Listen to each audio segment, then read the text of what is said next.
Hello, hello.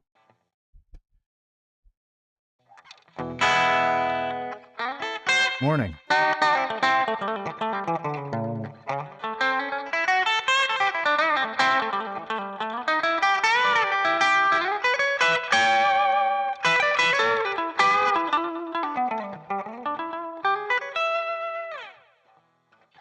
How's everybody doing? All right. Let's see. I got a couple of lighting issues going on here. It's a little bit better. The camera's going in and out of focus. Hey, everybody. Smodus, Ben, the last living shepherdess. Shepherd. Is that right? I get that right? Yeah. How you guys doing? Well, been unfortunately not the most productive week for me, but still working on the next video here. I ran into some just a couple of issues with the video, and I wasn't too happy with everything I was doing as far as the riffs go, so I went back and kind of changed a little bit. So I settled on it. I recorded what I need to play yesterday, and I've also, because of the nature of the video itself, more country stuff, and there's a lot of pedal steel type bends and that kind of stuff. It's hard to notate that with my notation software, so I've been messing around with this Guitar Pro, Ultimate Guitar Pro, whatever it's called, program, Guitar Pro 8 or whatever, and it's really nice. It's a little bit of a learning curve, but not too bad, and I can really notate all the little bends and releases and things that need to happen. So I'm going to pull that up in a minute. I'm actually been working on it right before I started the stream. So I just down to like the very last riff here, and the last couple of measures that I gotta finish up. That could segue nicely into refining a solo, which I was talked about in the title, which is what made me think about this, because as I started figuring this stuff out, even though it's really designed to be, they're individual riffs just created as a solo. So it's, if you listen to it, it sounds just like the other one, the other Rockabilly riffs video. Each one of those riffs can be taken out of context and just played by itself, or put in any other solo. The same with this one. But I try to figure out a way to play it all together to a rhythm, so you have context and how it works rhythmically with the band. And this is a 2-beat, so it should be written in cut time or 2/4, but it's not. I put it in 4/4, and the reason for that is because the measures go by too fast if it's in 2/4, and they'll flip so quick on the video that you won't have a chance to really see what's going on. Because the tempo, I've got it at roughly like 250 something. Just pretty quick. Somewhere around there.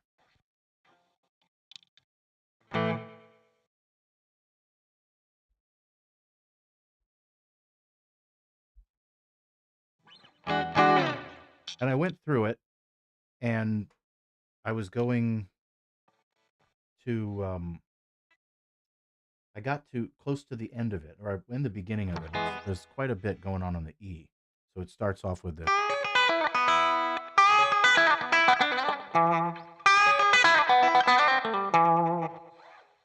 And then I go to this little finger picking riff, popping the strings there a little bit.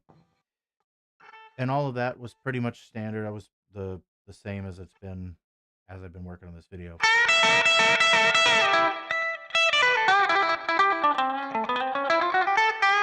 Into the A.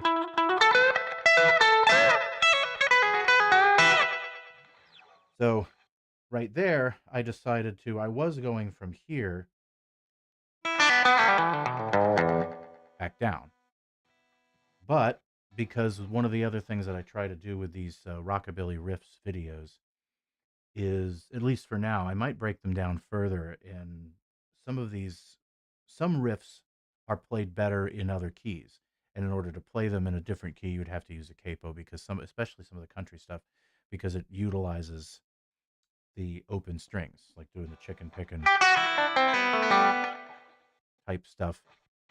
You're definitely taking advantage of that, especially in the key of G. So if you listen to a lot of chicken picking stuff, you're going to find A, E, G is pretty common.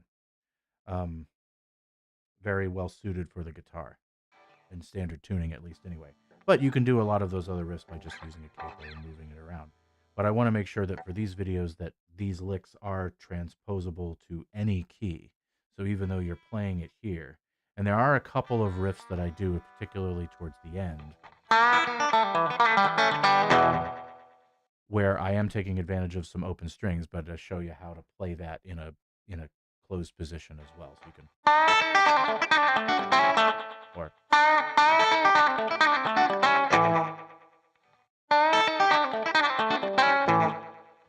you can use your thumb and flip back to the pick. So, in this video, I'm going back and forth between the pick and tucking it up quite often. So, I just like that, the popping, especially going back and forth between your thumb and your middle finger. The cool sound.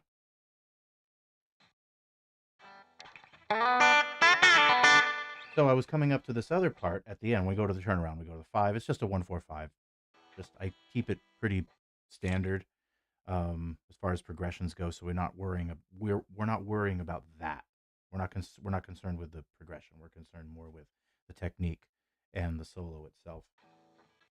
And I would go to this 5, and I had this going on. I would go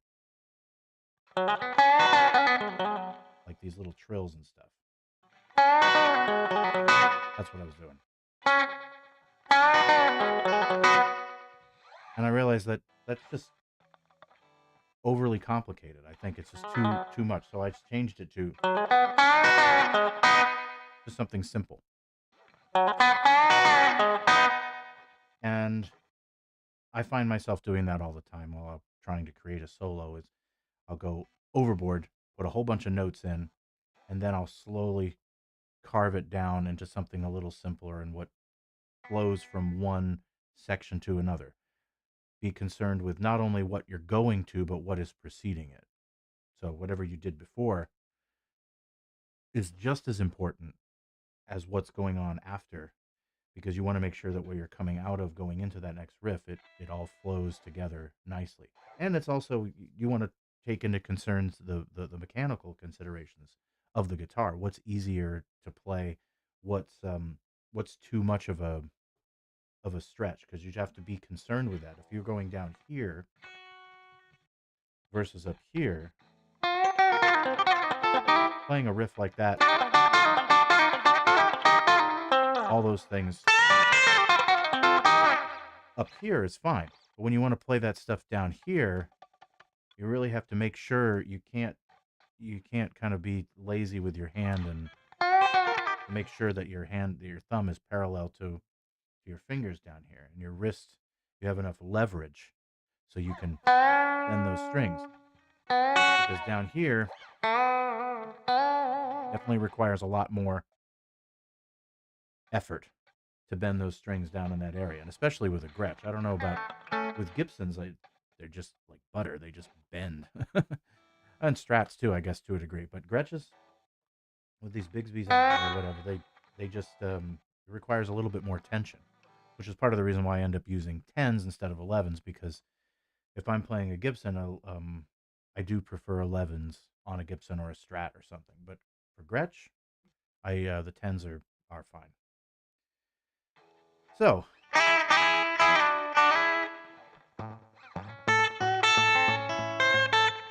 I have been,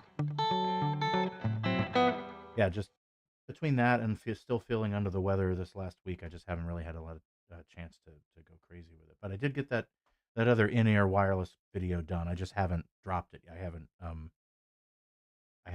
released it as public. It's up there. It's on YouTube and stuff. And so that's something that I've just discovered the other day, is trying to avoid not avoid well yeah be careful with the copyright thing. Is It's always an issue doing anything music. You never know. And usually it's supposed to be, it's if you use an original recording of something else, that's when they'll get you. But even if you record something and it sounds close enough to the original, that'll still come up as a copyright claim, which is what happened to that Good Rockin' Tonight video. Because I guess that whatever I played the background, the solos, it it flagged it. So I guess I got it close enough to the original, um, which is which is cool in one way. But so I'm trying to be careful and not go too crazy with the individual lessons too. Plus, um, some of the other songs that I have planned to do for individual lessons I I I don't think I'm gonna be able to duplicate it that closely. So what else do I have going on as far as lessons go? I have one I've wanted to do for a long time. I know people have requested a few, and I've got those on my radar for sure. Um, but like I've said, the individual lessons for the songs don't tend to be the videos that get the views. So that's why I haven't really been incredibly focused on that. So I'm more focused on the individual lessons, and my regular audio day job stuff has been crazy lately too. So I haven't had as much time as I would have liked. I thought things were going to start slowing down this time of year, but um, it's like one thing kind of slows down and something else has picks up. Yeah, sometimes it does get a little too strict, but I mean, it is what it is. I just try not to be too accurate. Well, you can be accurate with your playing, but don't try to make the background music sound too accurate. That's what did it, because I think I played acoustic guitar and I played the upright bass and tried to and listened listened to it and tried to play the upright and the acoustic as close to the original as possible, and then playing the the solo, whatever it was. Now I can't even remember. Something like that, yeah. Um, so between that, whatever the mix that I did, I guess it was close enough. Um, so yeah, I've been just focusing on this, try to get this done, and then I think the next thing I'm going to be doing is the guitar lesson, the beginner guitar series, which I'll be focused on that, and then of course some more riffs and whatever videos tend to be the easiest right now. Because the big bottleneck for me doing a lot of these things is the tablature. It's writing you the order that I have to do it in. The best order that I've discovered doing this is figure out what you want to do, obviously, and then after that, record it. Record the video, like the where the you get the close up on the guitar. Because I record these things out of order. Nothing's recorded the same in one swoop. It's all the playing to the backing track, that's done separately. A, a separate day, it could be. I did that yesterday. And then I'll do the narration when I'm talking in the beginning of the video. I'll do that later towards the end. And then I'll do the back and forth where I talk about the the songs, or I break it down rather, where I talk about the riffs, and that's where I've gotten myself into trouble. Yeah, non-linear for sure. Like movies, you know, they're filmed out of sequence. Um, when I go to break down the solo, I realize, uh-oh, I made a mistake somewhere, and I have to go back, change the tab, change the, um, the video and the playing and everything. So I'm gonna play it first, make sure that I'm happy with what I'm playing, write the tablature based on that, and then I can break it down and read my tablature as I'm going along. And like I said, some of these tablature programs aren't that great, but this one seems pretty good. So I'll I'll um I'll bring it over. I'll see if I can. There we go. I'll show you guys here. So this is the new program that I've been working with. I'm still on a trial. I haven't bought it yet. I wanted to make sure it was going to work. So stuff like this, right? Up, making sure that it says a half bend, and then you're playing stuff underneath it. It does it a couple of times like this.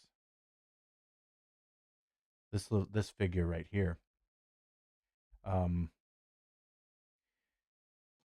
you can't do that with Finale. I mean, you can do it with Finale, but you have to manually put it in there. You have to drag the little bend up there, and then it wants to jump and attach itself to another note, and then you have to physically draw the line. Draw the line here, make the curve down. It's such a pain. So this one, you just punch the notes in, and you punch whatever note. So I'm down here. Where was it? There.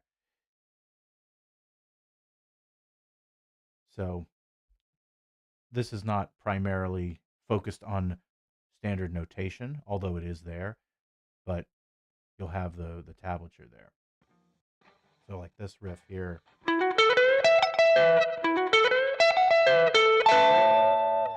writing something like that. The program is called Guitar Pro 8.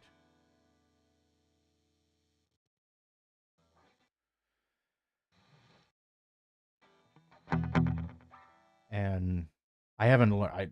I have no idea what all you can do with it. Supposedly, you can put a track in there and sync it up to what you're playing, and then it'll play along with you, so you can get the line going in the bottom. I might do that if I can do that with this video. If it's not too big of a deal, I'll try to do that um, for this one. But yeah, you just put. See, where was I? I was here.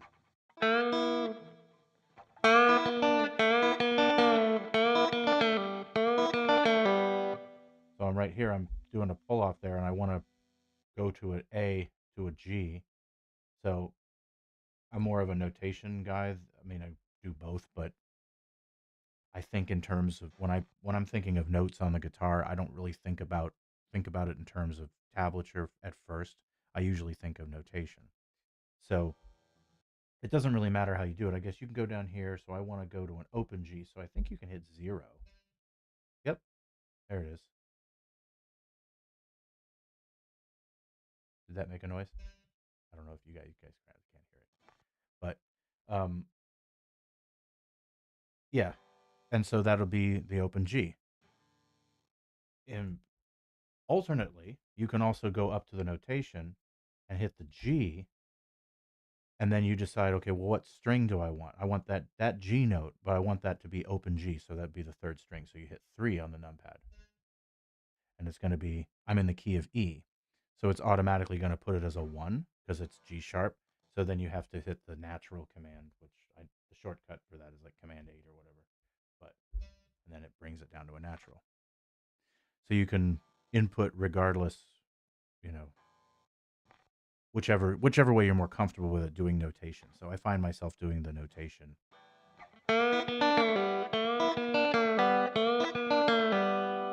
So that's there, and then I think try to do it. Does this work? There it is. Pull off. There. And just hit the H key for hammer on pull off. It's great. So far, I mean, it took me a little bit to figure this out, but I mean, once I got going and you get the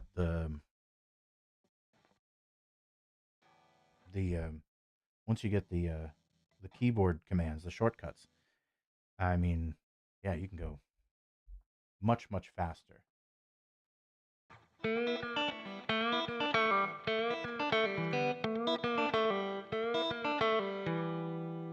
I want to go to an E. Oops, that's an F, E, and on the fourth string, boom, 2. Great. That's an open B.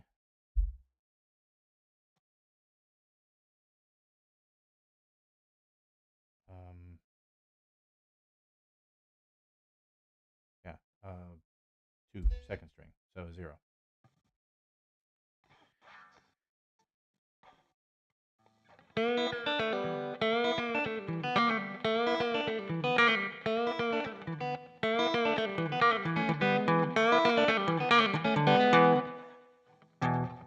So I just got to finish that up.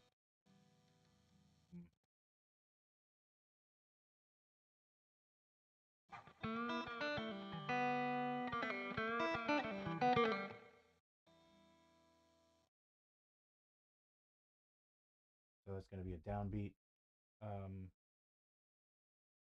Make that a quarter note. Should be able to do this real quick. Downbeat and triplet. That's going to be a B flat, so that's going to be third.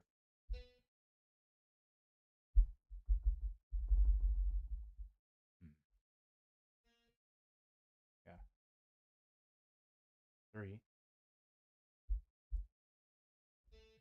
2, 3, natural. Oh, this should have been a triplet figure.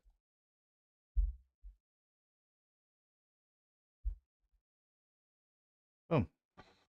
Triplet.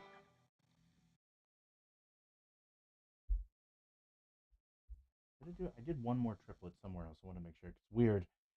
Notation. There it is. Okay. Sometimes notation software will have this triplet figure, and you see the brackets. Typically, that's reserved for quarter note triplets, not eighth note triplets. So, anyway, almost done with that, and then I'll be able to integrate that into the new video and.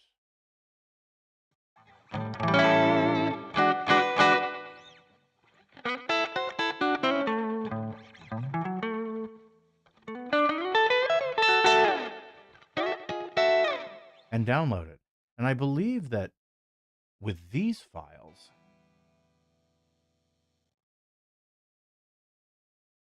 okay, I can print it out as a PDF, which I'll continue to do.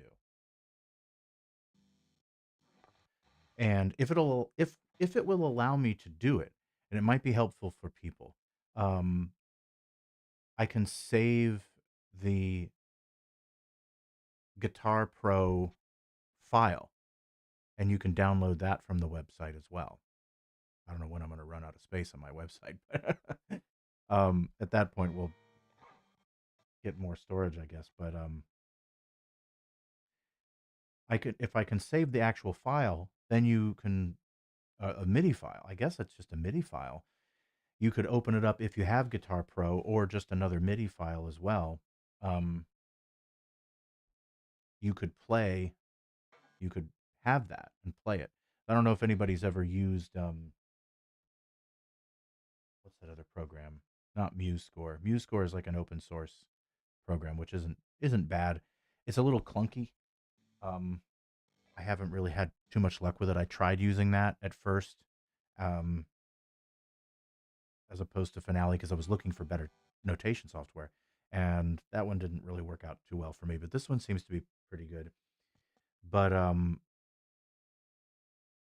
Songster is the other website, and it's a app on your tablet and stuff too, and you can play along to the track. If you buy the premium, I guess you can play along to the actual recording, but if you play along, or some YouTube thing that it's been linked to, but you can at least play to the digital, the MIDI stuff. And if I can figure out a way to get this synced to the track, obviously you have the YouTube thing, you can do that. But and you can slow it down with the YouTube track as well. So I don't know if it would be handy for people to have that, but then you could put it in Guitar Pro and really go through and be able to break stuff down even more. Because sometimes the player on YouTube can be a little unforgiving. So it might be something else to look into going forward.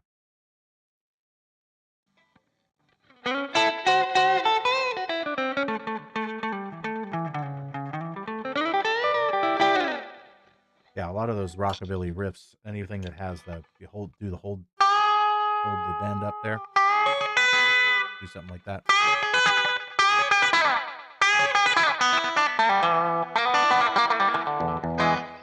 You get all those droning strings, writing tabs like that, and a lot of overlaying lines and crazy stuff to look at.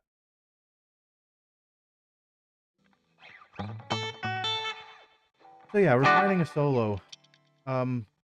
Again, coming up with something like that, and then after I would come down from the 5, go to the 4.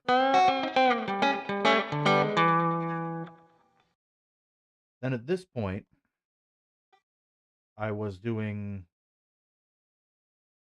just going, and I thought that was a little too. I kind of already done stuff like that already in the song, so I did something like this.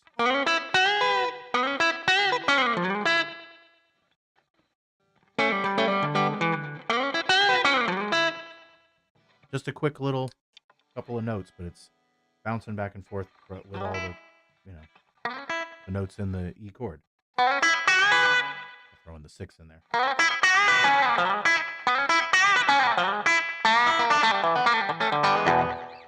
Anyway, it's a combination of trying to find something that's easy mechanically. You're gonna try to, you can remember it.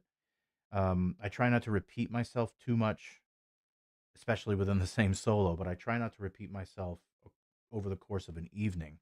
If I'm playing a bunch of songs and I have all these solos, especially with the rockabilly stuff, playing 1 4 5, it's easy to repeat yourself. Having different keys does help. Um, but you want to at least for me, I want to make sure I'm not playing the same thing over and over and over again. So if I played this riff, I don't want to do that again somewhere else down the line in the evening. And you go to the. If I do that, I don't want to do it again. If I go, I don't want to do that again.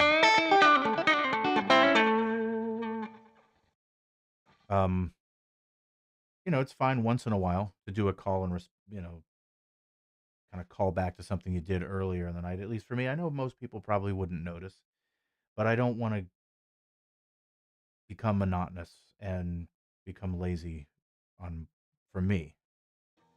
So I'm always pushing up against something. So if I do something like one of my favorite riffs to play, but if I've played it once in a song and another song comes up, especially if it's a similar tempo, that's a huge thing. That's what to me really separates the differences in the songs. You can have the same chord progression, but if the feel is different, the tempo is different, the groove is different, it's a whole new song. And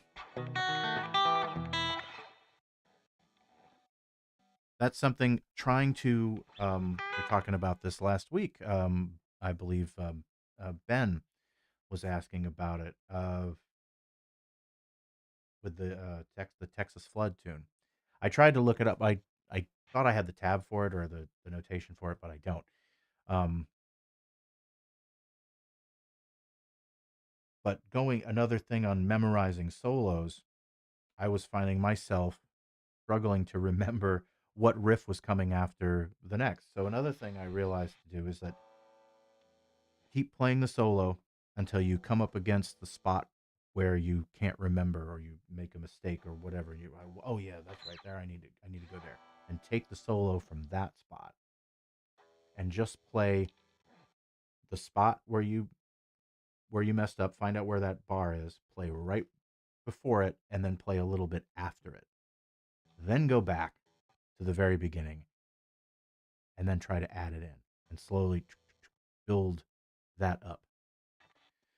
And that's what would end up doing the other night, is just trying to, okay, I don't want to go here. I want to go here. I want to go, because I played a solo. I came up with it and I played it this way and I memorized it that way. And then I said, no, I want to change it.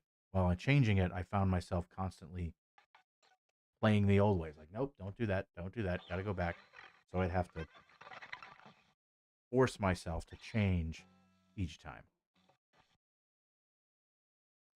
Oh, sorry, I missed a couple of those chats. Did a search for the Paul Burleson DVD and couldn't find out. Yeah, I couldn't find one either. Couldn't find it either. Oh, okay, cool.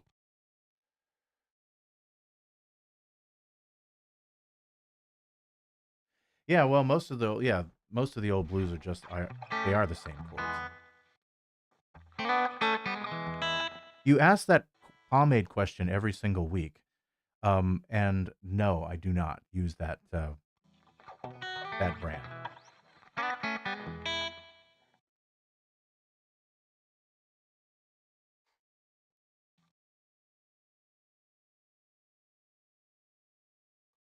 So anyway, yeah, they just changed the lyrics a lot of the times. Well, a lot of it was just, and the way you write songs, or at least I've been told this, what they would just write a whole bunch of tunes that kind of sounded the same, have the same chord progressions, maybe slight alterations here and there, and they change the lyrics, maybe a little, the feel would change when they get to the recording part of it. But as far as the written music goes, it's pretty much the same. And if you listen to a lot of A-B songs back then, there's like the B song is kind of like, oh yeah, the Christmas mug. I didn't even realize it. It's just the biggest mug that I have, and so it just fits a lot more coffee. Yeah.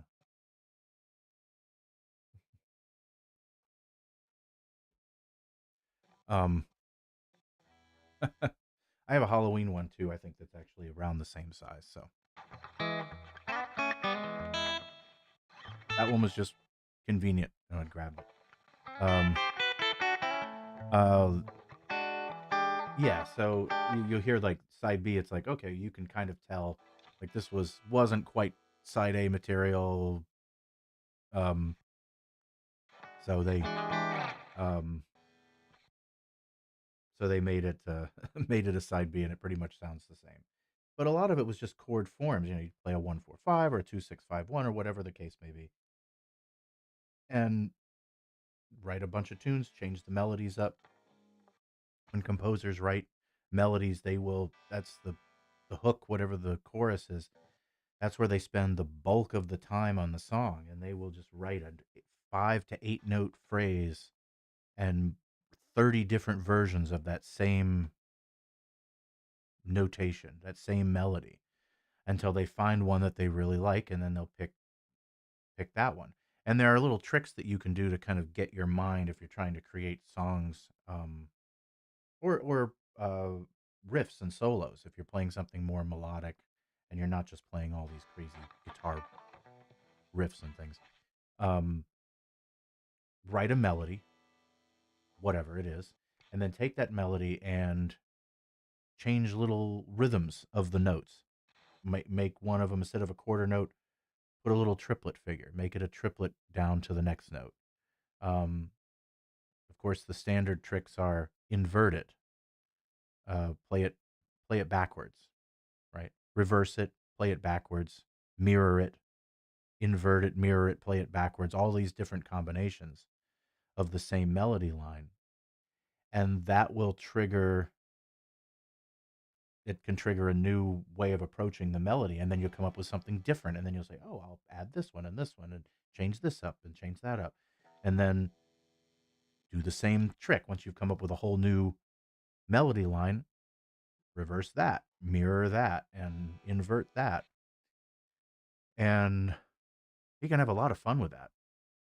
I've uh I've done that a couple of times. I should do that more often. I keep forgetting about that when I go to write songs. Sometimes the rockabilly stuff, is not exactly the most melodic music in the world, um, but it can be, and you don't want to be too sing-songy with it because it can sound too nursery rhymey, I guess. But it's personal preference. But yes, I use the Got to Be Glued pomade. I don't use any. I used to use Murray's. I don't use that anymore.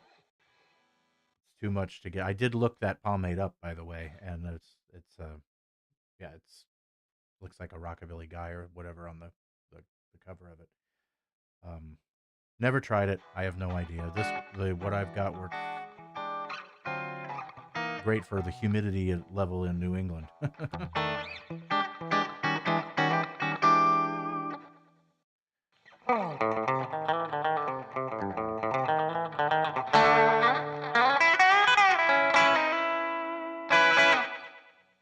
So,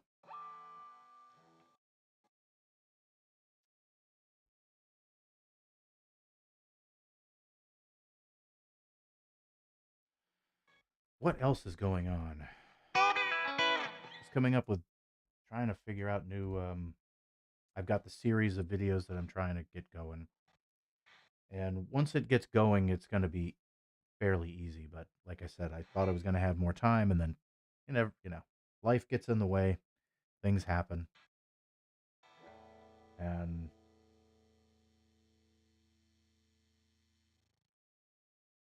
I haven't even done any shorts recently. Yeah, when I started the channel, it was everything I was doing was pretty even as far as audio work and other video work or whatever. And I would just have gigs. Right now, I haven't had a live show in a little bit, but because we got the holidays coming up next week, got um, yeah, Thanksgiving is next Thursday, and then after that, I will have a new show. I have two shows, Friday and Saturday.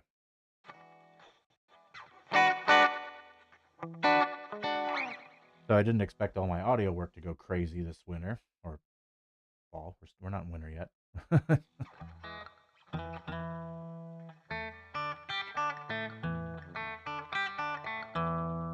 You mean the channel? Yeah, it's grown. It's it's consistent. It's been consistently growing at a steady pace, which is nice. Um, that's when I first started the channel. When I started making content for it, rather, I said, well, if I can see growth, I will, try to put more time and energy into it. And that's what I started doing until all of a sudden things went just crazy, absolutely insane. So, and just trying to figure out ways to make the channel just better quality, the videos better quality, the audio, um, and try to figure out how to shorten up different bottlenecks where the time sink. The first thing was editing, of course. You record without a teleprompter and a script, and I'm not great with improvising as far as on camera. I would talk like this, hem and haw, and da da da da da, and I want the videos to be concise. So I want to know exactly what I have to say because I don't want the videos to be 20 minutes long of rambling. Like I've seen people release a video that's 20 minutes long on a 1-4-5 chord progression, fairly fairly straight ahead tune. There's no reason to take 20 minutes to describe how to play pretty much any of this stuff. Um, Mr. Sandman was probably the most complicated tune that I've done as far as a lesson goes, and that's 17 minutes, so that's a little long, but it's Mr. Sandman. I mean, there's a lot going on there. Well, thank you, Gizmodus. I appreciate that. So not having a script and trying to remember what I'm going to say and memorize a little line or memorize an entire block or a paragraph, I'd make a mistake, make a mistake. I mean, you could see if I had the, I don't have them anymore, but the outtakes or whatever, the mistake reel of everything, it's probably 10, 20 times of me making a mistake, talking over and over and over again. And with the, which doesn't matter, but when you go to edit that, that's a lot of crap to filter through. So with the teleprompter, it makes it a lot easier to just have your script ready and it's going along in time. Set the pace, however fast you're reading it, and you just read along to it, and then you have your parts. It's almost kind of pre-edited, sort of, almost done for you. You're just trimming off the beginnings and endings, and if you know you want to do it again, just to have a second alternate take or something like that. And the same thing with the playing too. Well, I'll go through and I'll roughly write out.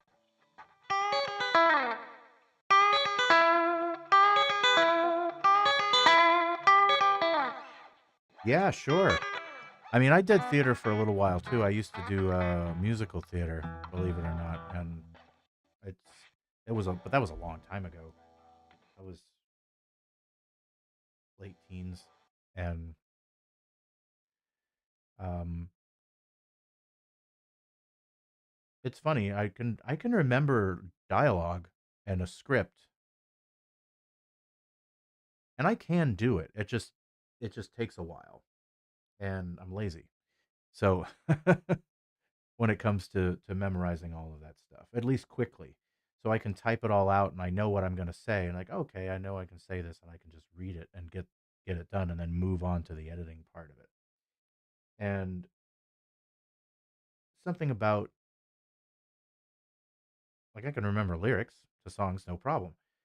And memorizing dialogue for when the camera's rolling, you're like, you got to get this right and then you mess up. Of course, that's the first thing that's going to happen.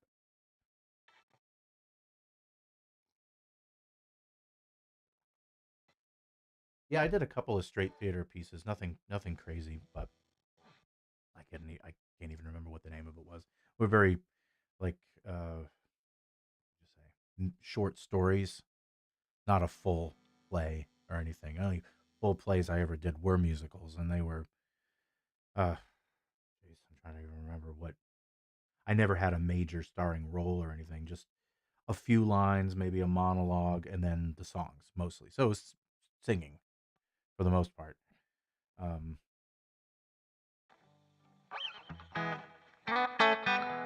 but sure, I will definitely take some tips on memorization for dialogue. I can remember riffs and licks, and I can remember lyrics and stuff like that. I can remember dialogue from movies and that sort of thing. Um, Quote a whole monologue and stuff like that. It's weird if I hear it. It's a difference between reading it and memorizing it, and then hearing something and then repeating it.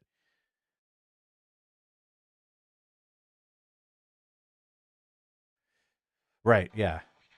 Oh yeah. As you keep going and you get comfortable. You do relax a little bit, and yeah, I'll be honest. I don't do it as much as I should be because I'll be working on the song and getting the tablature down, and then I know I have to do the narration part or talk about the song, so that gets done towards the very end. All of this prep stuff gets done first, and that takes up the bulk of my time. And having those mistakes takes time to edit out. But then the other time sink, of course, is writing the tablature. And so trying to find a program so it's quick and not have to, because I can punch in notes quick. I can write if I could somehow. I guess they do make some programs by hand. I don't know if the Guitar Pro has an iPad app. That would be nice. You could just have a pen and you could write it, because that's how I was taught to write music, was by hand. And so that was I did all the.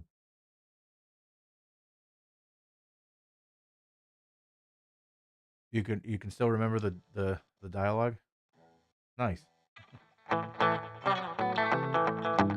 Yeah, sometimes those lines, though, the dialogue will stick with you. I can't remember anything from my musical theater days, which was limited. It wasn't. I didn't do a lot of it because I ended up getting into playing guitar and music and started playing in bands and didn't really bother continuing with that. It was community theater type stuff. Um, but yeah,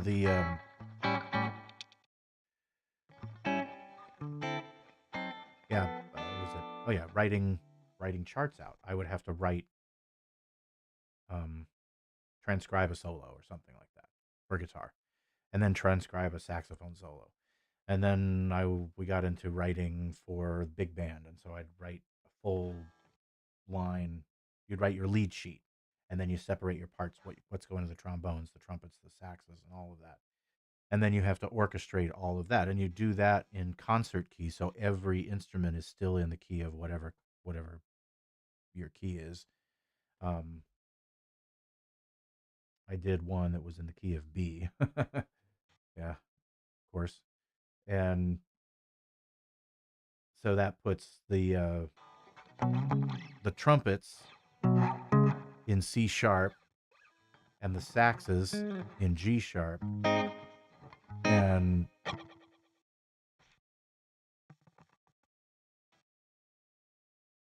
so that's where I learned about enharmonics and how important that it is that there are some keys like G sharp. Is it A flat or is it G sharp? Or is it C sharp or D flat? Well, in this case, because B has sharps in it, because of the altered instrumentation, because of the pitch that's required for altos and tenors and trumpets, you want to make sure that you write it in everything's written in sharps. You don't want to write something in A flat and then something else in G sharp. So you wouldn't want to. Saxes are tempered instruments, so you're not going to have to worry about it too much. And trumpets are not technically, but close enough.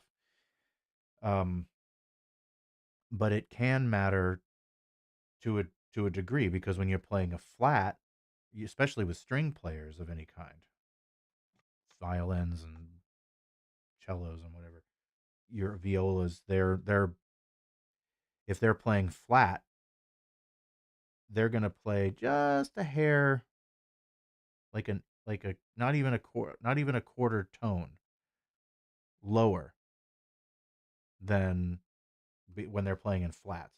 Versus if they were to play in G sharp, they would play it just a little bit sharp. And so if you have two string instruments or another instrument that's playing a sharp key and they're playing in a flat key, really, it's going to sound really bad. So you have to be aware of how you notate something like that. But then I would take the lead sheet, not the lead sheet, but the score in concert, and then I would transpose every part over to its own to and write out all the parts for the band. So it was 16 parts that I would have to write out by hand and transpose them from concert to from concert to um, the pitch. They know the correct pitch of the instrument. And I would I would use the best pen I found to write charts out with was the like a calligraphy pen, and that worked really well. And then if I um, made a mistake, I'd use whiteout and redraw it. And then you take that part, and then you can scan it in a printer, and then you've got the chart, and then that's okay. You can digitize it, but I don't do that anymore. I use Finale if I'm going to write a big band chart out. Yeah, microtonal jazz, exactly right. That's mostly you want to be like symphony orchestra and stuff like that, because I did take that as well. I went to started with the big band stuff and then moved over, then did concert band, which is like symphonic music, but it's all brass. There's no strings, and reeds and stuff, and then went over to I never did any marching band stuff, but I did go over to orchestra or symphony, and that's where I learned about that enharmonic issue. For the most part, if you're playing in most keys, if you're playing in A, you know, you're not going to have to worry about it. But was it the violas or what, alto clef or tenor clef, or the cellos or tenor clef? I never got it. You know, I've written a couple things, but I never got to hear the scores played. I just wrote it for um,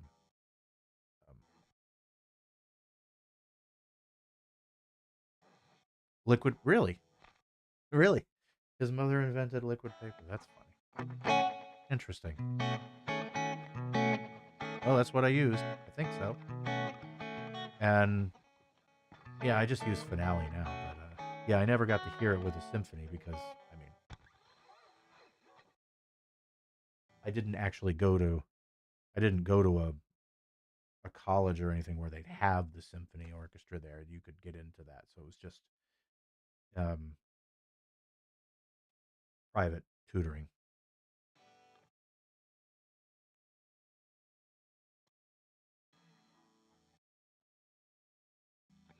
But it's fun.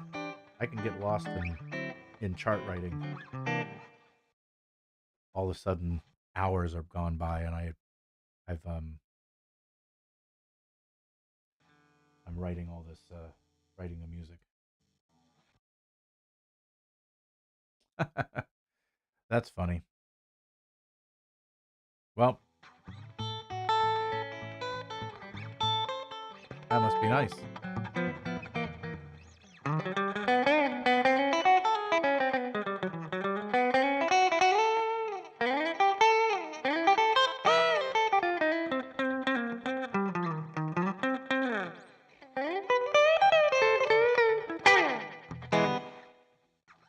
So that kind of stuff has come in handy with me over the years. I mean, playing the album that we did, the TeleDynes, um, there's horn stuff on the original album, and I wrote all the parts for that. And it's nice to know what's going on, and not be uh, completely left in the dark. But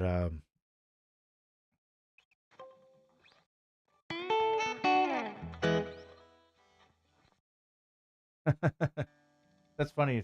Somebody just buddy of mine just sent me a picture of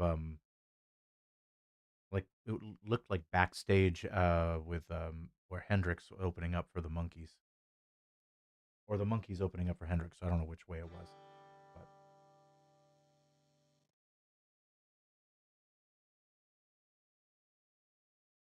oh, it was, yeah, opened up for the Monkees. Yeah,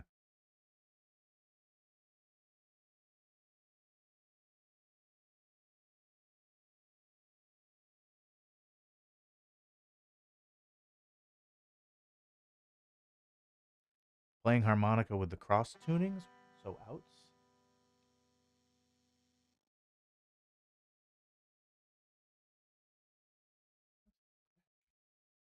Yeah. Oh yeah, Hendrix opened for the Monkees. Crazy.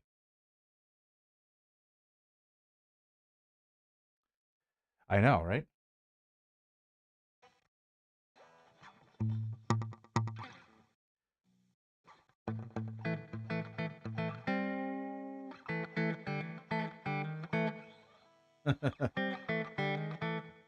Yeah, well, it was just everyone's throwing together whatever back then, and they were popular. He was popular or up and coming, I guess, but he was still. So that video, that picture, I think I saw was from '67.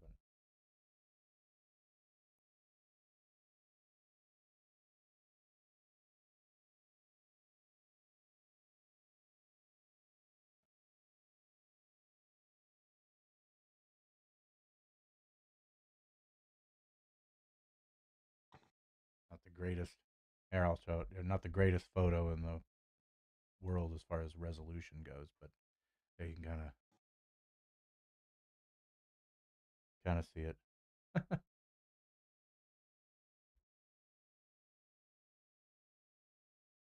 Anyway,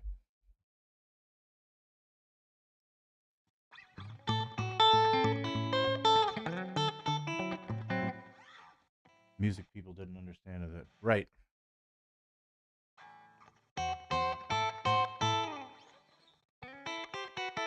What a time.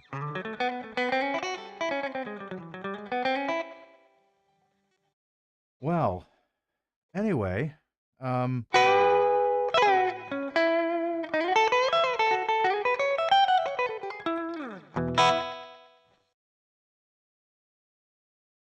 okay, I thought that was a Gretsch. Yeah, that's funny.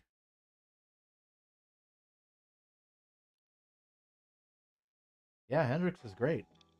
I had to teach um, a couple of Hendrix tunes uh, a little while ago. I can't even remember how it goes. I was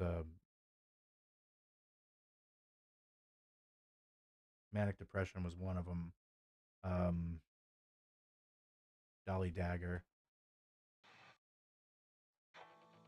and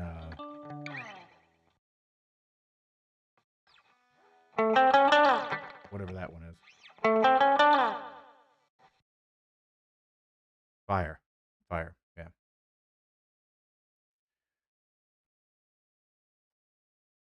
Did they really? They Gretsch provided all the musical equipment for the first season of the Monkees. Interesting.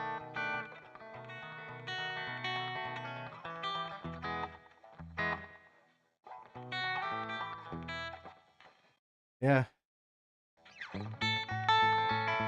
they can provide me with all the equipment if they want. I'll be fine with that.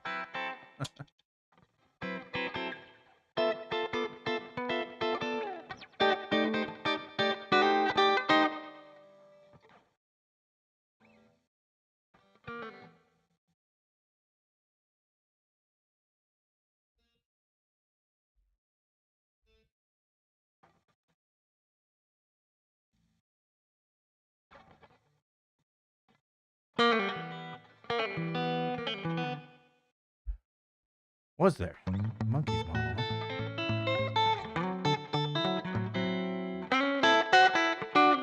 Huh?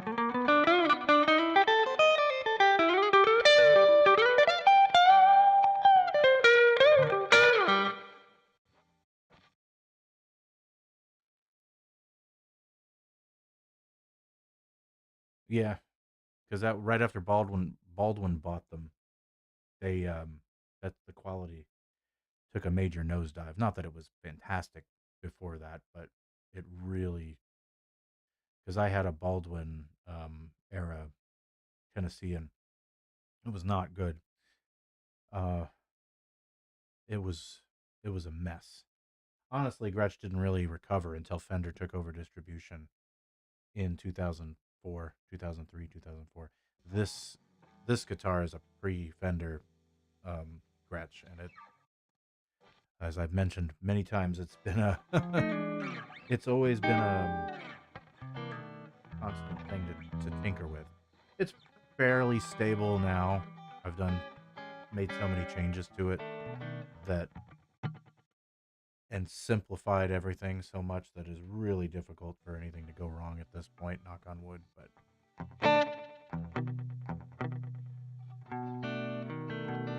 Yep, it certainly did. But now they're back, and I couldn't be happier. When I started playing, I could not find Gretsch anywhere. Didn't exist, and I found one, and was too young and stupid to know what I was looking at.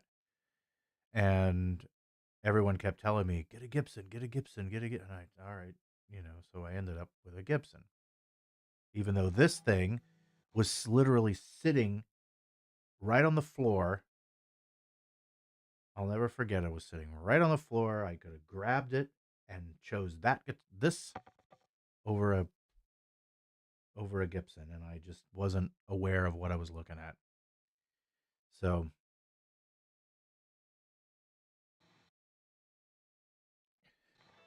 eventually, I found one of these, and I had to drive a little ways to get it. But I thought that Gretsch was going to be tough to find forever until Fender took over. Now they're just everywhere.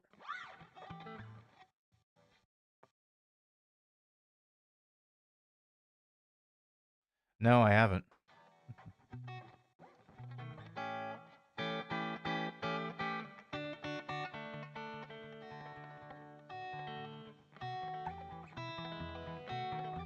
Not a huge Gibson fan. I hear they go out of tune. Yeah.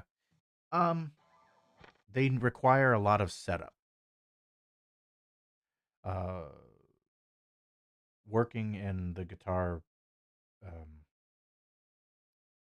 whatever repair shop. Um, it the bill. Yeah, I haven't tried that LTD edition. No, I haven't. Yeah, if you find the link, yeah, I'll definitely take a look. Um, the Yeah, working in the repair shop, Gibsons. Oh my god! Out of every brand that I'd worked on, Gretsch's always were tinkering a little bit, but this was around the time when Gretsch started being distributed by Fender, and the quality, everyone saw the quality just go up, up, up, up, up. And but Gibsons, man, and the it was another buddy of mine went to it's his story, but he was playing a show down in Newport, and Gibson had a Gibson truck there or whatever, and they were advertising guitars for the show, and they said, "Hey, go pick a guitar and play it live. Take your pick." And so, oh, really? I'm gonna go in there, and I just find I think he was looking at the SGs, and he kept trying. Nope, that's not gonna work. That's not gonna work. And eventually, he had to say, "I can't play any of these. They're out of tune. They're not holding tune. The necks are warped, but I can't play them." And that's the problem. They set them up. I don't know. I was told that they do that intentionally for shipping. They keep the nexus. They keep the necks slack. They don't tighten the truss rod, and they don't adjust the height on the nut or do any. They don't really do anything to them. Alternatively, with a Gretsch, when you get this out of the box, it's just ready to play. A couple of little tweaks if you want to lower the action a little bit or something, and that's about it. You're ready to go. Um, but Gibson's, yeah, you have to do major truss rod adjustment because the necks are like a boomerang, and you got to file the nut slots down. I mean, it's not just up a little bit; it's a lot. It's almost like they haven't even carved a nut. So,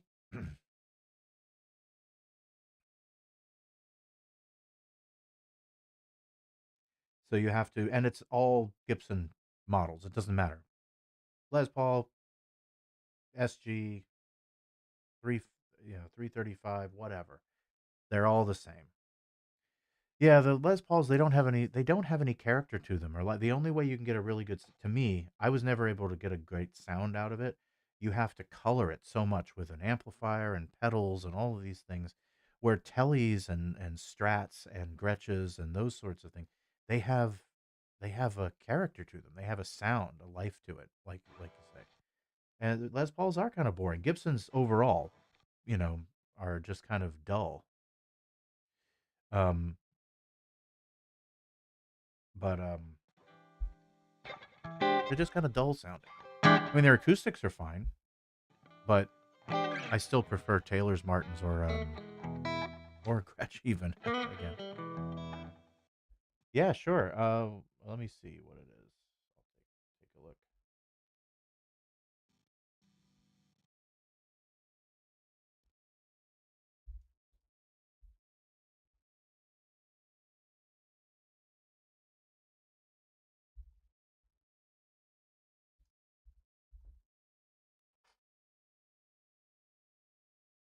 Oh, okay.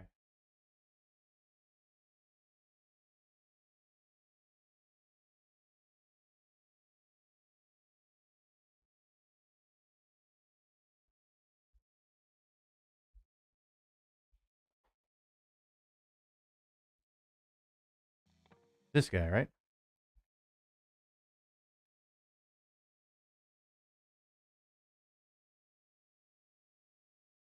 Cool. Almost looks like a junior size.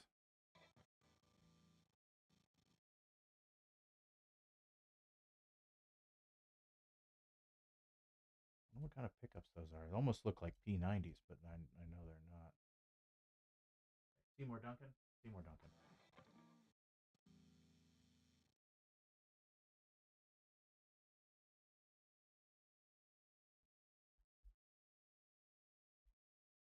Cool.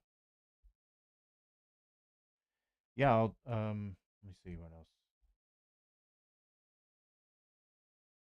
I've never seen I mean, I've never particularly looked for this. I've never heard of it until now. But I'll take a look and see if they music stores around here are not the greatest, so they don't usually have a variety of things. But so they are like P90s. That's cool.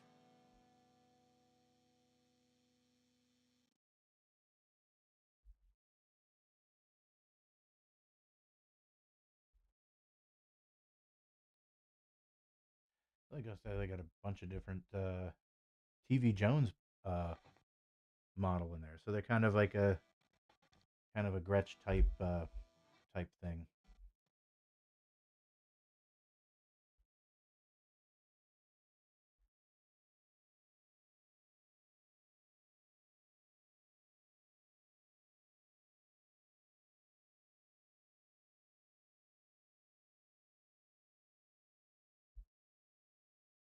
At least the hollow body, anyway. I saw this one here. Let me see if we go back. Um,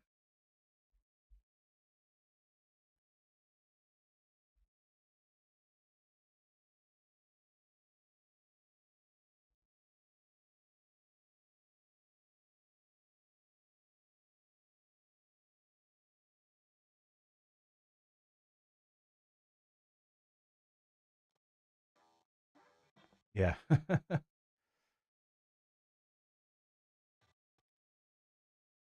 nice.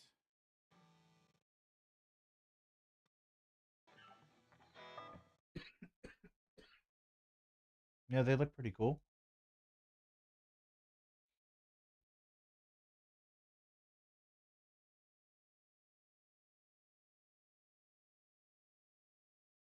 Neat.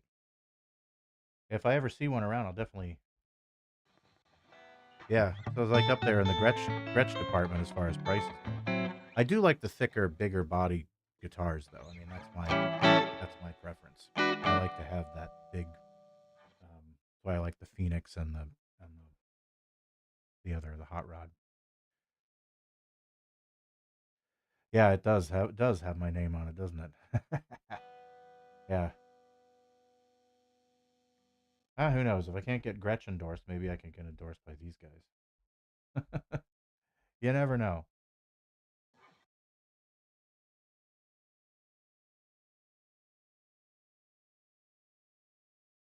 Yeah, it's like a single. Yeah, it's very similar. single cut country gentleman. It's like the junior models of the Gretches, which are cool, but it's that thinner um, body. But it would be cool for something like I'd have to see what else they have as far as their lineup goes. I don't know why it took me to Reverb, but just didn't go to their website.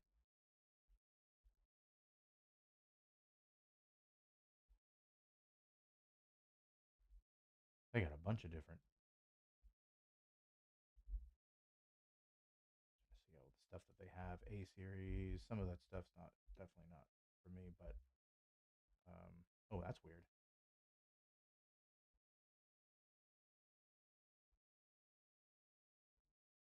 World guitars.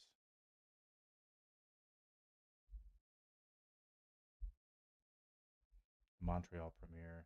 Nice. Yep.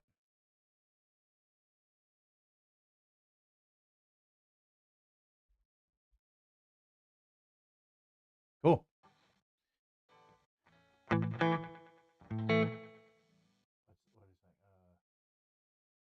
Broadcast. Yeah, broadcaster. Yeah.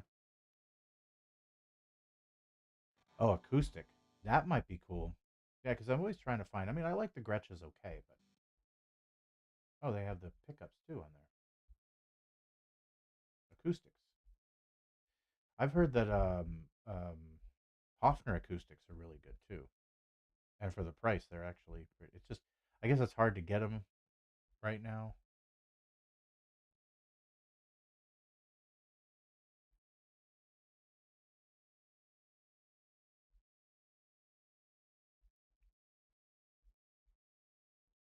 But ooh, some of these acoustics look really nice. I don't know why I'm not switching to the camera so everyone can see. Some of these are pretty cool. I usually go for the cutaway. I don't really need to though. Something like that.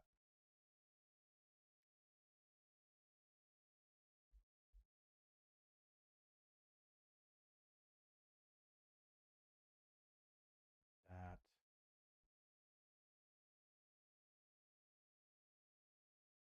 Yeah, like Tommy Emmanuel plays something like this style. It's not this brand. I forget the brand he plays, but it's a small. It doesn't have a cutaway on it. Um, and that thing sounds great. But I don't know. Yeah, they don't have any more info. Or is there info? Like, is there a? Oh wow! It comes with the LR bags pickup. That's a really good pickup. Well, that's a huge that alone. I mean, makes a huge difference between like the Fishman pickups and the Gretsch. I mean, the one in the Gretsch is fine, but um,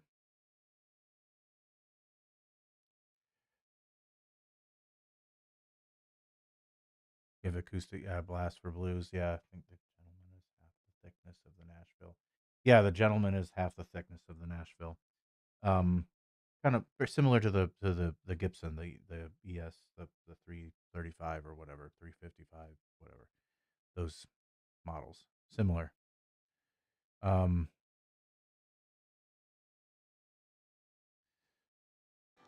nice. Let's see.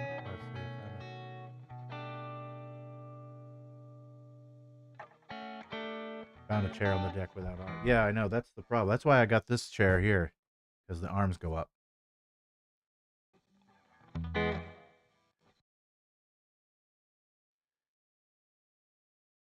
54 Strat.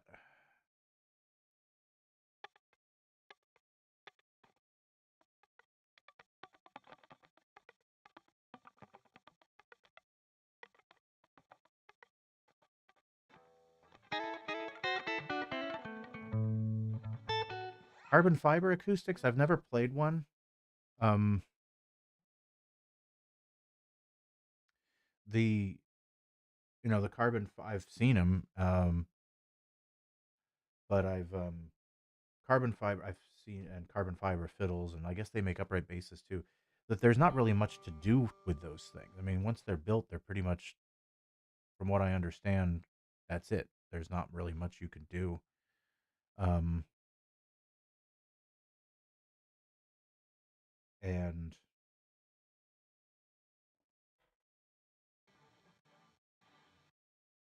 they just kind of they don't really break, and if they do break, there's not really much you can do to fix it, as far as I know. But I've never dealt with it or played with them personally. I've played with people that have played the carbon fiber fiddles and that sort of thing. They're fine, I guess. I don't really know fiddles that well, violins, whatever.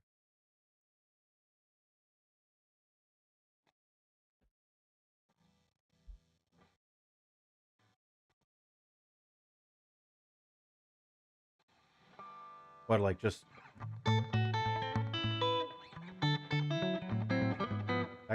noodling around. Probably what to talk about next. I'm not really thinking about what I'm playing. All of that stuff is kind of just built into muscle memory, so I just kind of go to standard, and I'll just think about the rhythm and come up with some kind of fun riff. I'm usually thinking about rhythm more so than the notes at first, and then I'll apply the notes, and I just kind of run a scale and a pattern, and oh, those are some notes I like, and then I'll mess around with the rhythm. So I just go back and forth. Yeah, exactly. Oh, I wasn't. Oh, just this.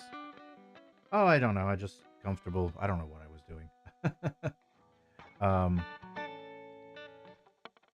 Probably just thinking about, you know, chord forms, hand exercises. Keep your. I love to play these jazz chords, and I just try to keep my hand, loosened up and exercised. So I'll do that quite frequently, to whether I'm strumming or not, just to get you don't get finger tied.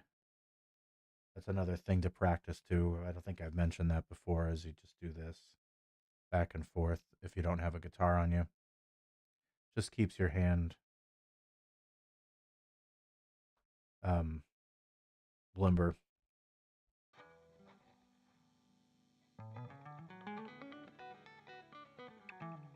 It's more of just keeping the hand limber. I haven't played. That's the other thing too. I haven't played in a couple weeks, so I noticed when I started practicing for this video just to memorize the solo, because I do have to play it in one. Oh yeah, running scales. Yeah, I just I'm just thinking about exercise for my hand, and it's just a muscle memory scale. Probably because I played that run so many times, trying to do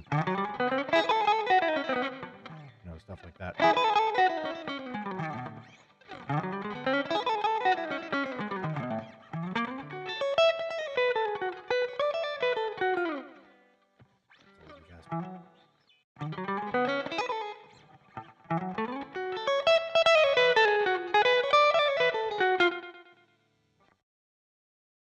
And yeah, just to keep those anything weird, any weird fingering and fretting type stuff, I try to commit that stuff to memory. So when I do have a limited amount of time to play, I zero in on that, and I'll focus on that and just play those things. If I only have like 10 minutes, 15 minutes, or whatever for the day to pick up the guitar and play, I just do that. And that way, I figure if I can do that, if I can still keep my hand doing all that stuff, then I can. That's not going to be a problem.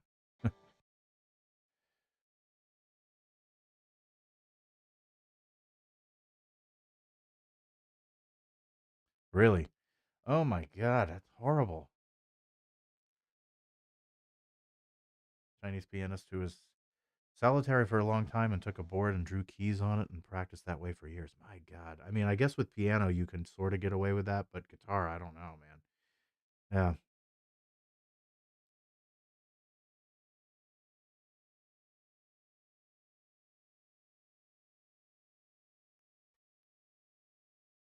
Wheedling? Yeah, well, yeah, it's definitely not something you do when you're playing in a classroom or even live, like even in a band, like band etiquette. One of the things you don't do is wheedling, noodling, they call it, you know. So you get like um you get people that'll plug into their instrument and you're in front of the audience or before you started playing and you'll just people will just start noodling, not quietly but at full volume, and it's like, whoa, what are you doing, you know? Save that for the show. So um you know, the time for noodling and all of that is at home, not when you're not when you're in front of an audience.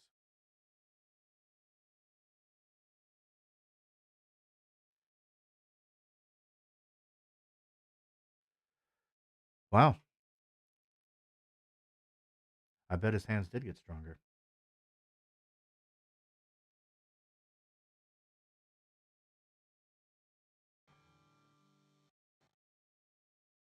Yeah, yeah, I've gotten yelled at in big bands and stuff for like noodling. Gotta be quiet, play when you play, and that's it. You're there to rehearse, or you're there to, you know, you're at a show. And yeah, it's just standard.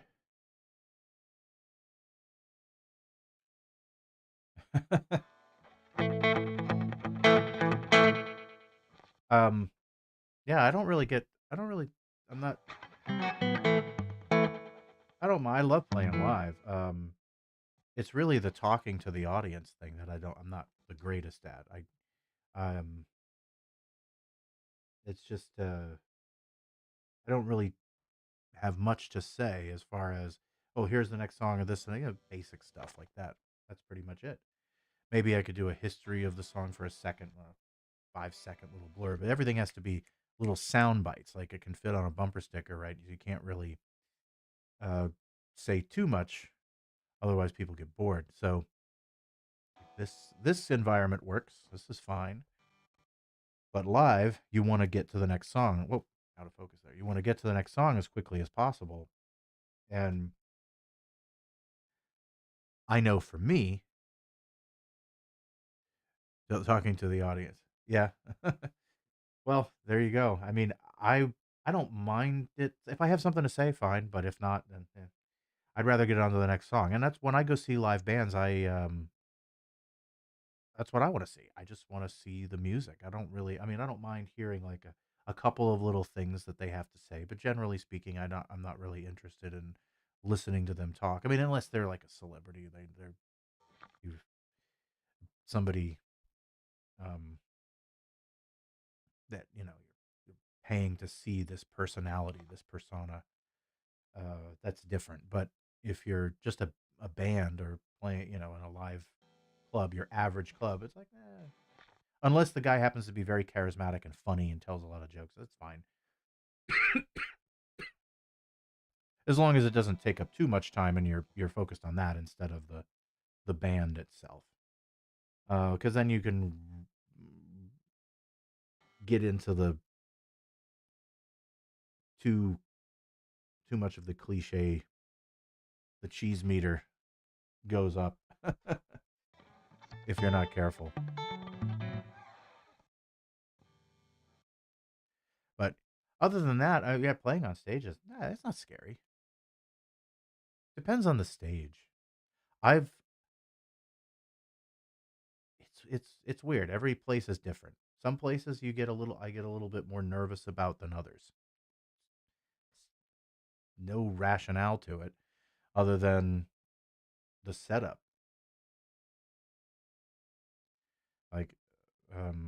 general. You're fine with general admission type audience, but always played in front of actual musicians and teachers. That's what I was.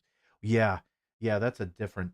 If you're playing in front of musicians and people that really, that's always more intimidating than playing, um, than just playing in front of people that aren't musicians. But you never know who's a musician and who's not a musician. So I always I always assume that, oh, everybody's a musician, even though I know that's not realistic. But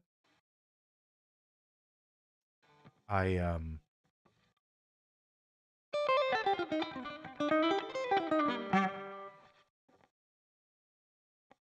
I'll definitely yeah, different places will get me for whatever reason. If I'm on level ground, like I'm on the same level, there's no stage. I prefer that than if I'm up on a stage. And if I am up on a stage, I want it to be a big stage. Then I can really have plenty of room to move around. The audience is more spread out. But when it's a tiny stage and you're up here in the corner, it's like you're up on a carton or a little soapbox or something. It's weird.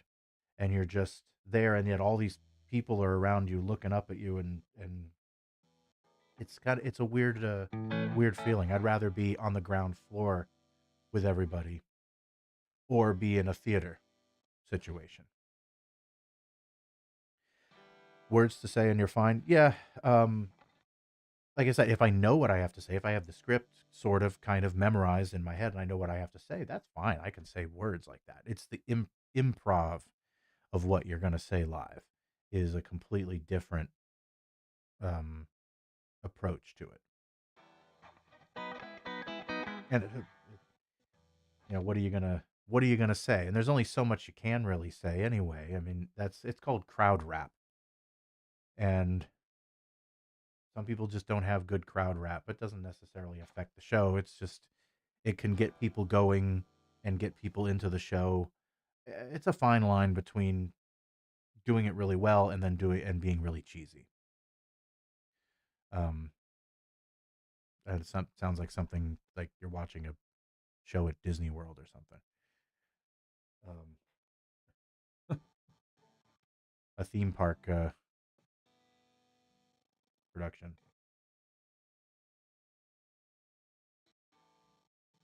Not that there's anything wrong with those. It's just that, yeah, crowd work. Work the crowd.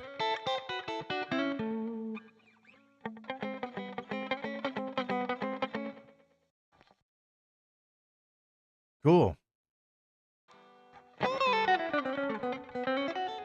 Is it now? I could improv solos.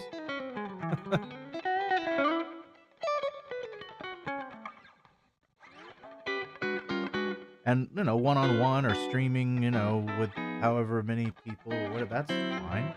Because essentially, I mean, I know I'm talking to people here, but even if I were, even if there were people around me, like, I would be fine with it. It's the presentation. It's the up in the microphone, and there's no interact. Like, I'm interacting. You can say something back to me. I can say something back to you. There's interaction there. I mean, you can interact with an audience live, but it becomes like, what did you say? Just say it again. Oh, okay, this, and then you have to respond and say something witty. Okay, you know. Oh yeah, comedy improv, and I have an enormous amount of respect for it. I wish I could do it. I'm just not good at it. I have my moments. I have my days. I come up. I'll maybe occasionally have a zinger or two, but generally not my not my bag. I wish I could do it though. Definitely all the appreciation in the world for people who can. Uh, yeah, a lot of respect for that. Give me back my wig. I'm not familiar with that. No.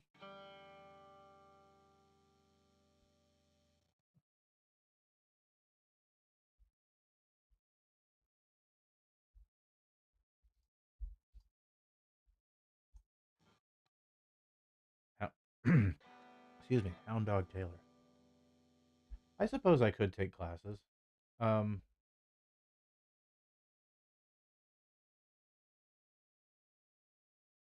Yeah. What do you think? Like improv classes, like yes and do that stuff. I have done it in the past, but it hasn't. It. I haven't done that in forever. And there's usually some sort of. Oh, the original Hound Dog. Nice. Oh, original. Oh, original by Hound Dog Taylor. Sorry, not the original Hound Dog. No, I know that. Yep, that's what's coming up when I type it in. Oh, okay. Well, it looks like there's a Stevie Ray Vaughan version. Cool. Yeah, unfortunately, I can't play this stuff on stream, but cool. I'll check it out. Um, yeah, it gets you out of your head. I guess it. Yeah, it does. It's been like I said, it's been over 20 years since I've done anything like that. Um, yeah, it's really coming out of like rhetoric to say. Once I get going and I have something to talk about, I can go on forever. It's really coming up with something that I can discuss in that setting for a live. Excuse me, for a live show. Right?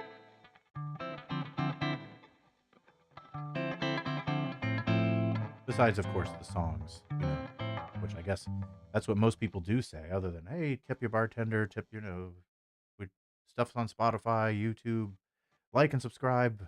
By the way, like and subscribe. I appreciate it. Yeah, I see that. George T. Thorogood. Yeah. Yeah, I see he did it too. I'll check it out. Cool.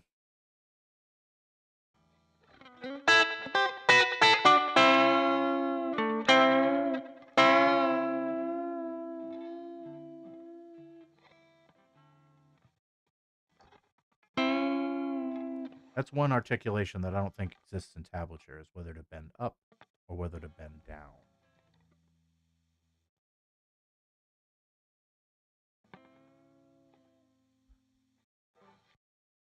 That's just something you kind of have to learn.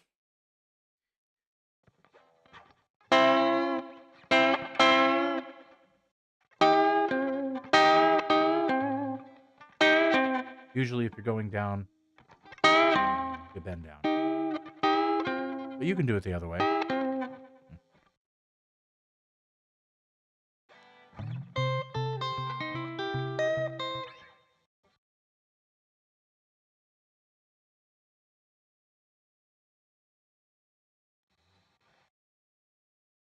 Oh, wow.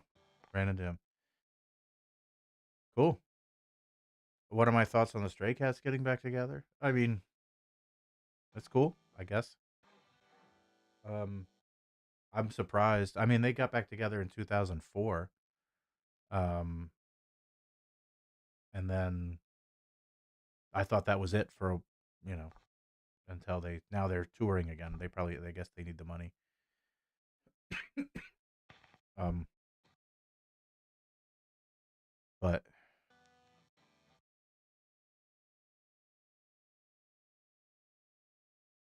oh, cool. JC Dow's is the Big Bar Music Venue. Never been there, but yeah.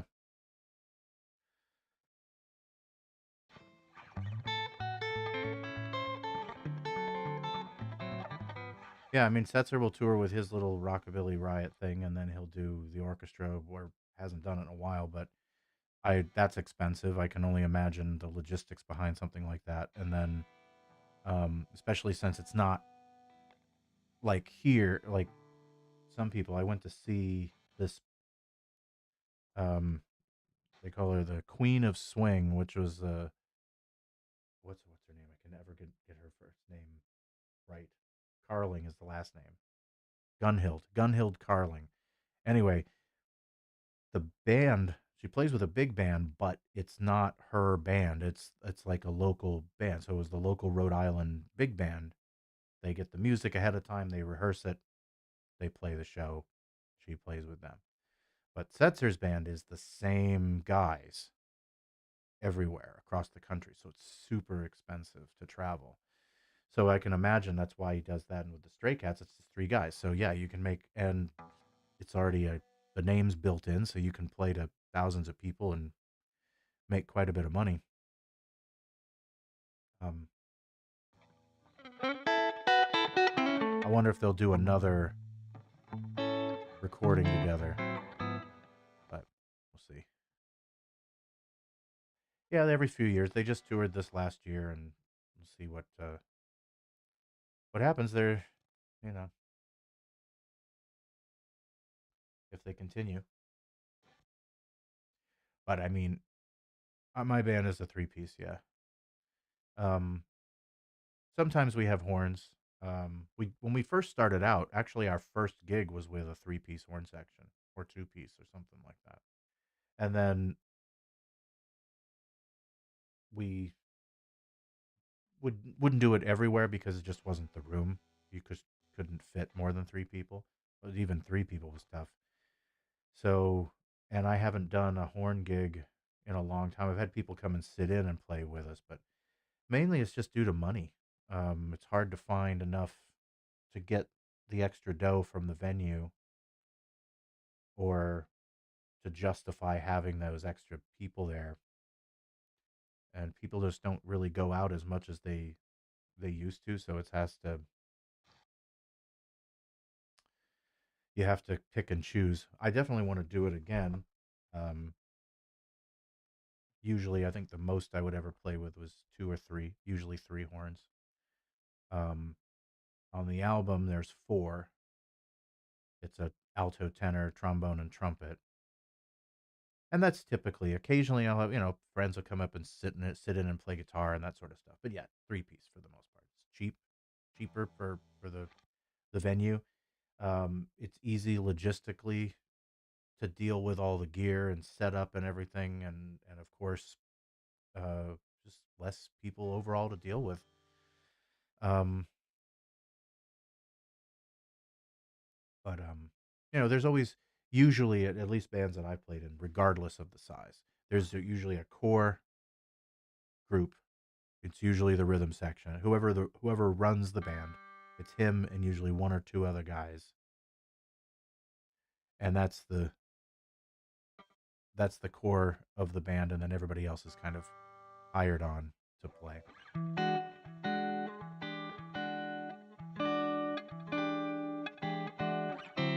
Is it better to make a go of playing live or both? The answer to that is both. Better to make a go of playing live versus online to make a living? Yeah, it's both. Do as much as you possibly can.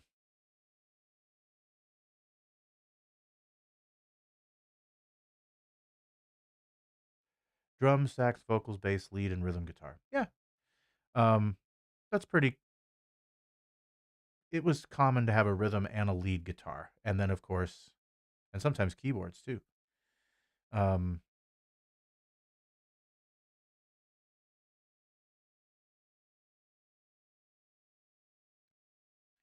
yeah, and that's pretty standard. Um, Sometimes it was a sax or a keyboard or both. It could be either way. That's a pretty standard setup. If everybody knows what they're doing, it can sound really nice.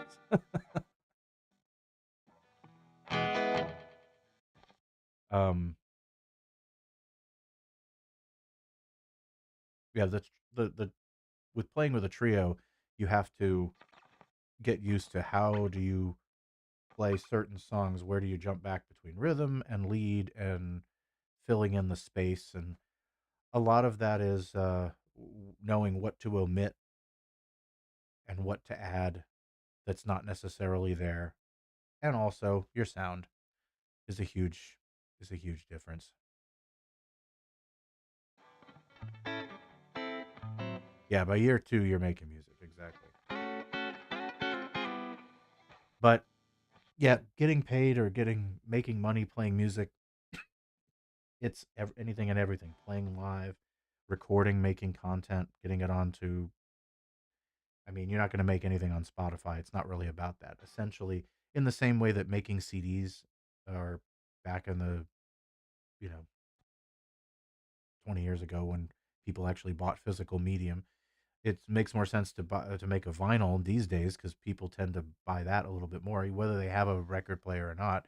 It's just that it's something to have. It's a physical item, and essentially, it's a glorified business card. It has been for a long time. And the same thing with Spotify and all of those streaming services. Your music is kind of your calling, it's your calling card, it's your business card. It's not, you're not going to really make any money from recording it until you, if the other thing, and I'm still working on it as far as the online stuff, obviously with the channel, it continues to grow.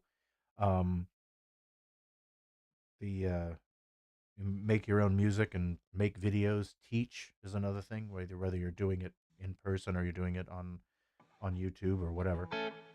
And kind of all of that together and find something else that can sort of supplement your income that's related to music in some way. So for me, I found audio, video, AV gigs and audio editing gigs and things like that that are related to what I'm doing. And all of that together, I can I can do okay. Um, and so the channel is an attempt to get the you know do YouTube because I do enjoy all of those technical aspects, the editing, the video, the that and music and then at the same time people can become aware of the band and the original music and yeah, hopefully it gets to the point where I can, you know, it continues to supplement your income as as another just another form of it, really, along with continuously playing live. Whether one would help the other, I haven't really seen um like a crossover yet. A few people that I've known, know in real life have seen the channel, and a few people that I've known, but nobody that I've seen from the channel has seen us live yet because it's all over the place.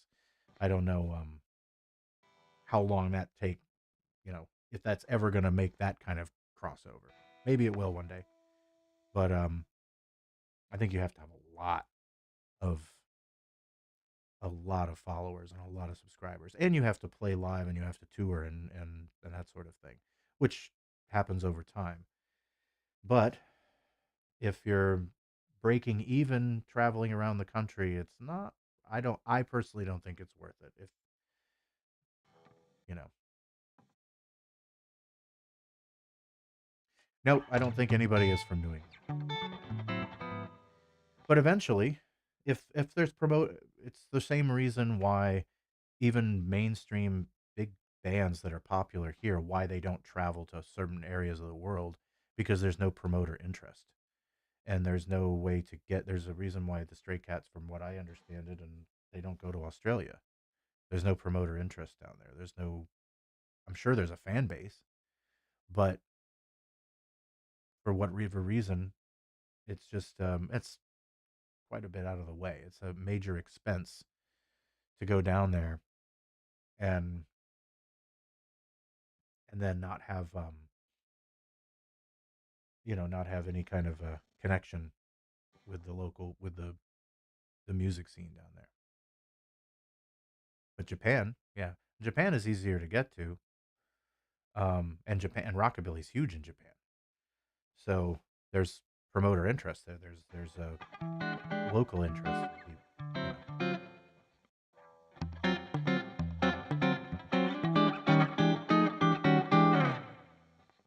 you have any plans to do some shows in Dallas, Texas? No, I wish. I don't have any plans to go to travel at all. Um,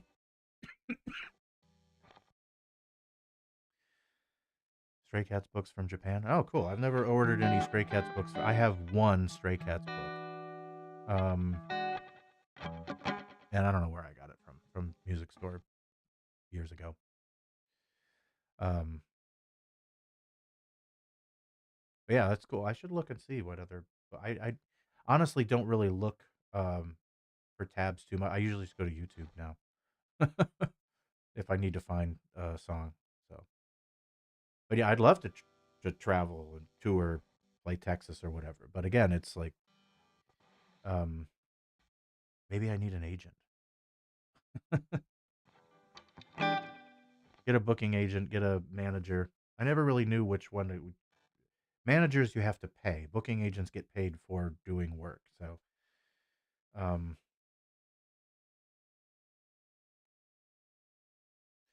Oh yeah, the Japan, the rockabilly scene is crazy over there, which is great. I think it's big in France too. A lot of places, just not so much the U.S. David Wilcox. Why do I know that name?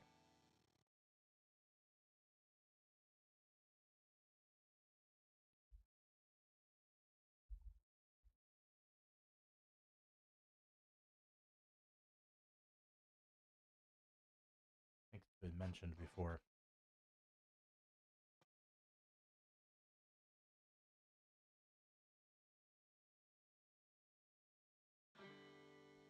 Wow.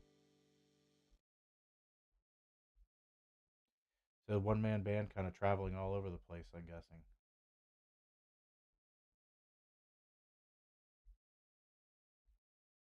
Yeah, for me, I'd have to travel with a band, so that's other people that have to be involved and all of that.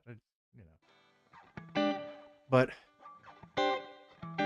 you get the music out there, you get original music people want to hear, and then they want to see you live, and you do the online thing, and you have the YouTube, grow that, and that's my approach to it anyway. That's what I'm trying to do. See if people will, show enough interest to where it justifies. Hey, I can go travel and play a show, even if it's just you're not doing a tour, so to speak, but you go out and you play one show in Dallas or and then somewhere else, Chicago or something. You only do a couple of shows a year. It's something, even if you're not doing it all the time. And you just go where the centralized, a central location where people are and they would want to see you.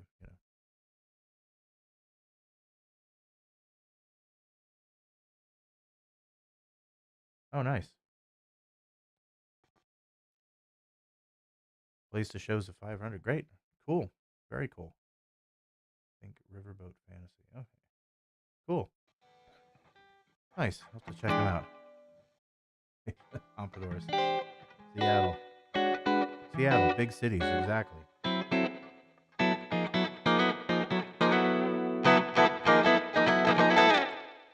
Yeah, I would go. I would love to go to Japan too.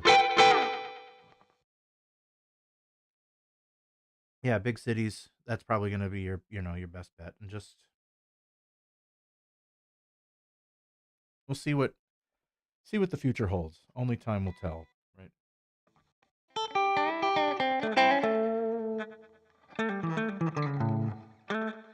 Cool. All right. Well, I usually cut it around this time, like about 2 hours in, 2 hours in, and I'll get back to making this video. I'm almost done with this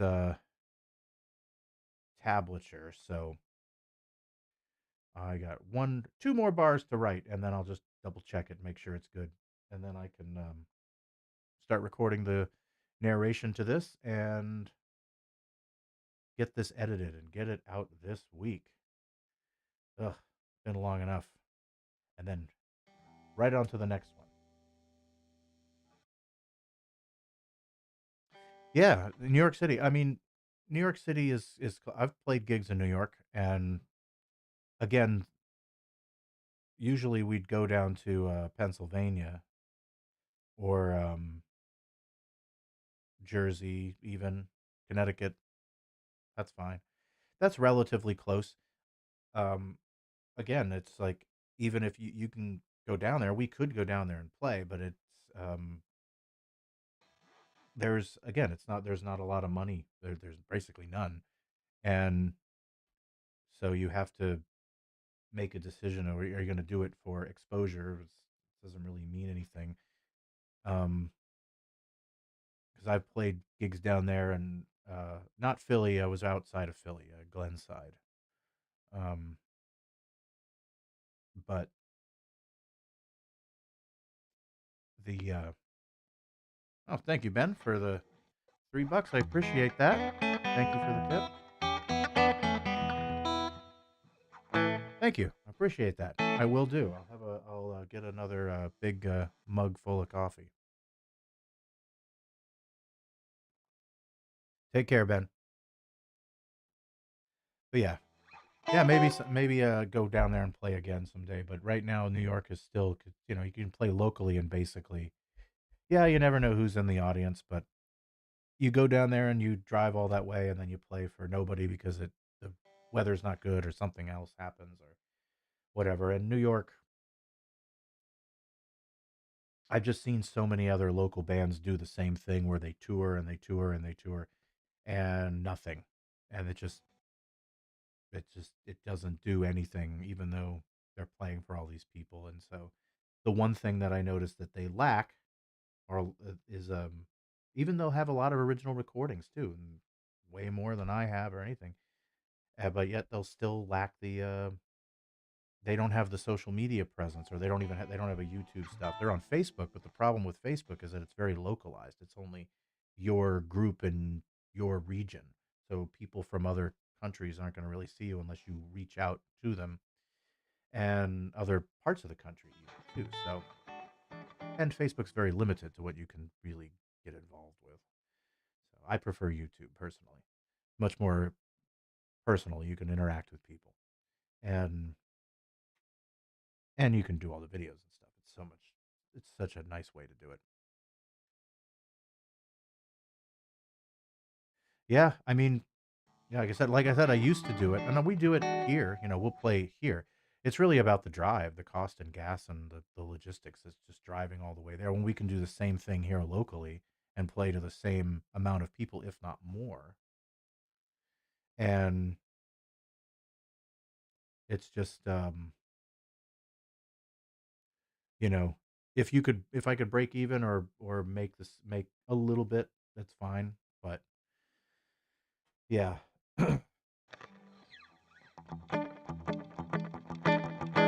Try to get a little bit more notoriety so people kind of have a better idea. Like Junior Brown's a big name now, um, and he plays to pretty decent sized audiences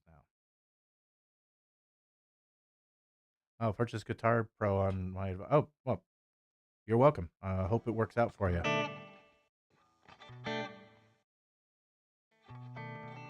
Yeah, I know. I know. I believe me. I've thought about all this stuff, like trying to get known and trying to get out there a little bit more. And this is the best way for me that I can think of, is just getting a grassroots following, um,